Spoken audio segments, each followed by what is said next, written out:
When the truth is so unbelievable that you rather believe a lie, and you rather believe that it comes from the same person who mistreated and persecuted you. But let's let someone from a colonial background give you some more education, but this time he's going to tell you about ancestral truth.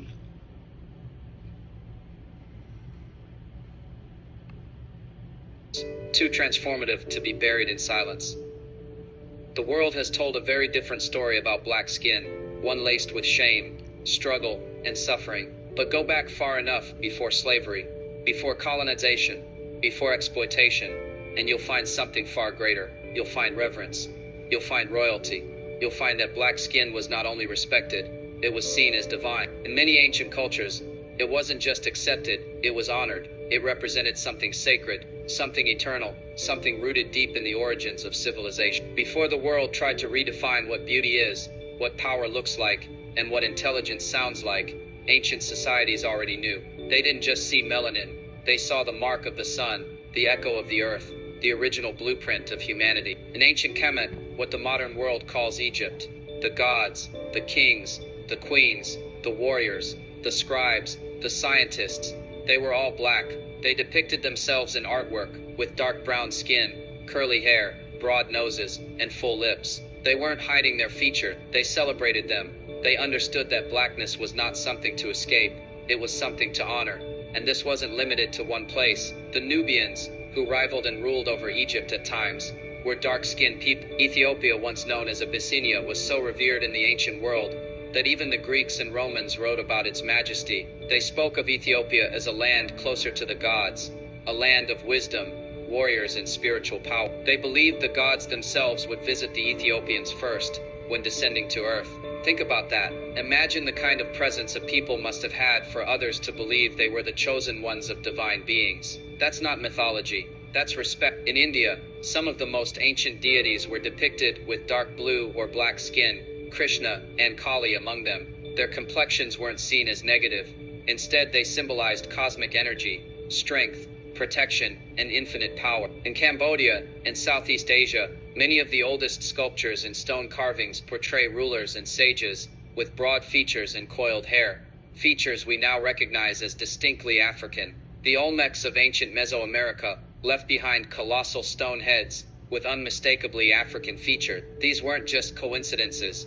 They were markers of presence, signs of influence, clues to a forgotten reality. So how did we get from there to here, from divine to despised, from praised to persecuted, from godlike to invisible? The answer lies not just in time, but in deliberate rewriting, in stolen identities, in cultural erasure. The rise of colonization wasn't just about land, it was about narrative.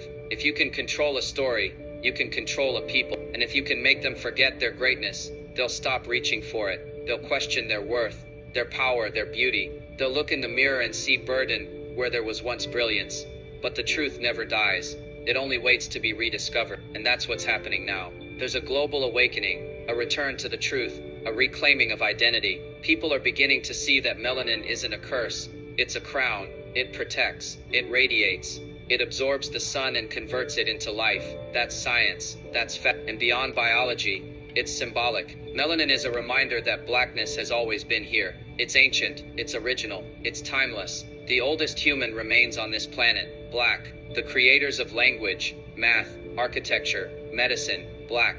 The originators of rhythm, movement, storytelling, black. You don't start human history without black people. You don't start human progress without black minds. When ancient cultures saw black skin, they didn't see something to be feared. They saw connection to the divine, to the natural world, to something bigger than themselves. They saw wisdom passed down from generation to generation.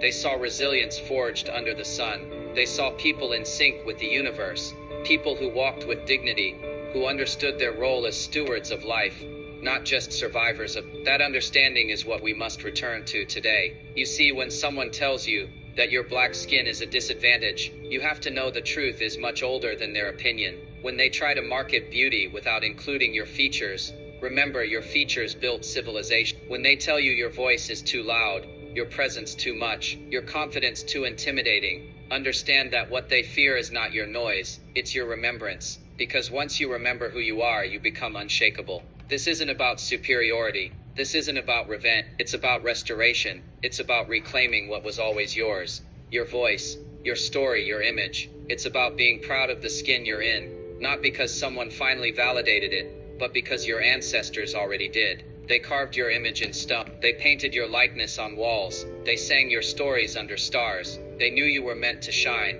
and it's time you remembered that. We live in a world that profits off your forgetting, but every time you stand in your truth, you disrupt that system. Every time you learn your real history, you break a chain. Every time you walk with pride in your skin, you challenge a lie. This is your moment to rise, not just economically, not just politically, but spiritually, emotionally, intellectually. Because real power is not just in owning things, it's in owning yourself. There's nothing accidental about your skin. There's nothing random about your roots. You were designed with intention. The very traits some try to shame are the same traits ancient societies once honored. You are not the result of struggle. You are the result of greatness. And that greatness is not buried in books or museums. It's living. It's breathing. It's in you. So the next time someone asks what's so special about black skin, don't just answer with facts. Answer with present. Show them what divine looks like when it walks, when it speaks, when it loves, when it builds, when it leads. Show them that divinity isn't in the sky. It's here. It's now. It's us. The world is finally catching up to what our ancestors already knew. Black skin is not just beautiful. It's powerful. It's magnetic. It's historic. It's divine. In ancient times, long before modern history attempted to rewrite the narrative, dark skin was not seen as something to be erased or feared. It was honored. Melanin, the biological substance responsible for pigmentation, was viewed as a sign of strength, resilience, and a powerful connection to nature. Societies around the world held a deep respect for the richness of black skin, linking it to the very origin of life itself. These ancient people weren't operating from prejudice. They were looking at what they saw in the natural world. The darker the soil, the more fertile it was. The deeper the night sky, the more stars it held. The richer the skin, the more life and energy it was believed to carry. This wasn't symbolic. It was spiritual, scientific, and rooted in reverence. Ancient Egyptian teachings recognized the power of darkness, not just as a physical trait, but as a cosmic force. Blackness was associated with the source of all things. The deity Kemet, from which the name Egypt was derived, literally meant the black land, referring both to the dark soil of the Nile and the people who thrived there. It wasn't just geography, it was identity. To be black was to be divine, to be linked directly to the forces of the universe. The gods and rulers were often portrayed with dark skin, not as a mere reflection of society, but to emphasize their proximity to the divine essence of creation. This was not unique to Africa. In ancient India, blackness was linked to supreme power. The goddess Kali, depicted with jet black skin, represented time, change,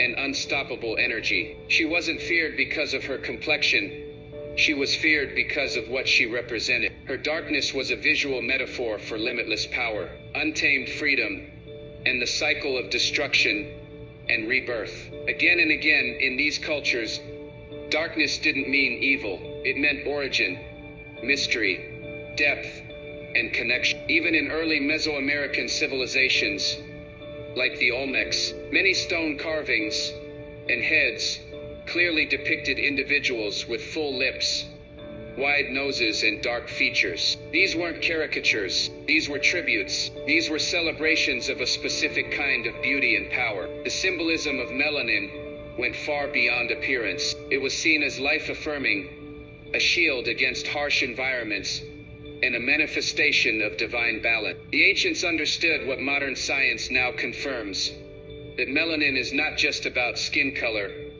but about cellular protection, about harmony with the sun, about survival.